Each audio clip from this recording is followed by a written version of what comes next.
নবম গ্রেডের যারা বুয়েটিয়ান সুয়েটিয়ান এরা হচ্ছে দশম গ্রেড চায়, এটা অযৌক্তিক বিষয়। আমরা দশম গ্রেডে উপসহকারী প্রকৌশলী যে ভাইরা আছি তারা 30 বছর কেন গ্রেড 2 জব করব না? আমরাও গ্রেড 2 জব করতে চাই। দর্শক, আমি রয়েছি গাজীপুরের চান্দনা চৌরাস্তা এলাকায়। আপনারা দেখছেন যে এখানে কিন্তু যারা ডিপ্লোমা প্রকৌশলী শিক্ষার্থীরা রয়েছে তারা কিন্তু প্রায় 1 ঘন্টা যাবত এখানে যে ঢাকা ময়মনসিংহ মহাসড়ক রয়েছে এবং ঢাকা টাঙ্গাইল মহাসড়ক রয়েছে তা কিন্তু অবরোধ করে এখানে তারা বিক্ষোভ কর্মসূচি কিন্তু পালন করছে।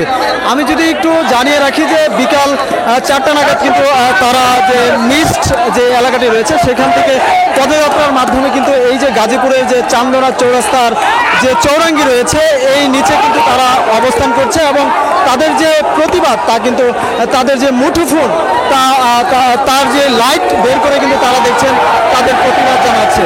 নবম গ্রেডের যারা বুয়েটিয়ান সুয়েটিয়ান এরা হচ্ছে দশম গ্রেড চায়, সর্বপ্রথম বিষয়, এটা অযৌক্তিক বিষয়। দ্বিতীয় কথা হচ্ছে এরা আমাদেরকে টেকনিশিয়ান বলে অবমাননা করে, এটা সম্পূর্ণরূপে অযৌক্তিক। আপনারা ভাই সেনাপতি হওয়ার যোগ্য, আপনারা কেন সিপাহী হতে চাবেন?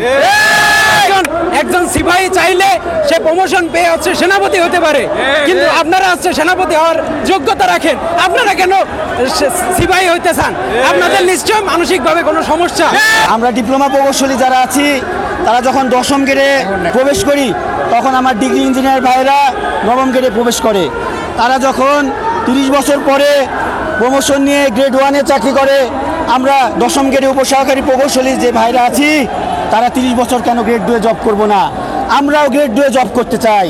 এবং আমি বলতে চাচ্ছি আমরা ডিপ্লোমা প্রকৌশলী ভাইরা তারা বলতেছে যে আমরা 33% কোটা নিয়ে আমরা পদোন্নতি নিচ্ছি, কিন্তু আমরা আমাদের মেধা দক্ষতার পরিচয় দিয়ে মিনিমাম 15 বছর চাকরি করার পরে আমরা একটা প্রমোশন পাই এবং এটা অনেক দীর্ঘ সময়, কোনো ক্ষেত্রে অনেক সময় 30 বছর লেগে যায়। ডিপ্লোমা ইন ইঞ্জিনিয়ারিং কমপ্লিট করে ডিপ্লোমা ইন ডিগ্রি শেষ করে এই দশম গ্রেডের জন্য পরীক্ষায় বসতে হয় এবং উপসহকারী প্রকৌশলী বিদ্যায় এটিতে পরীক্ষায় বসতে হলে অবশ্যই তার ডিপ্লোমা ইন ইঞ্জিনিয়ারিংয়ের পাশাপাশি তার পলিটেকনিক পড়াশোনা এটি তো হচ্ছে বাধ্যতামূলক।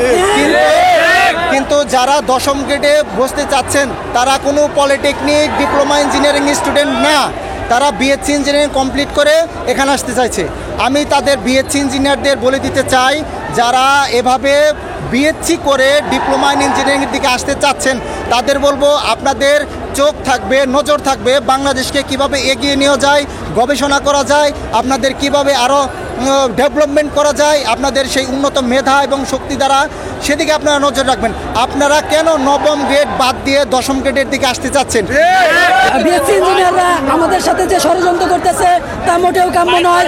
আমরা 2 দিন পর এই ডিপ্লোমা বিরুদ্ধের বিরুদ্ধে আন্দোলন করে এটা মেনে নেওয়া কখনোই যায় না। আমরা চাই আমাদের যে সাধ্যতা আছে তা যৌক্তিক, যথাসময় যথাসম্ভব মেনে নেওয়া। আপনারা জানেন ডিএমজিসিএল এর রিট করেছে বিএসসি ইঞ্জিনিয়াররা।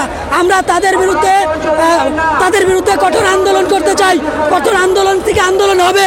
আমরা চাই দ্রুত মেট্রো রেলের পরীক্ষা নিতে হবে এবং আমাদের যৌক্তিক দাবিগুলো পূরণ করতে হবে।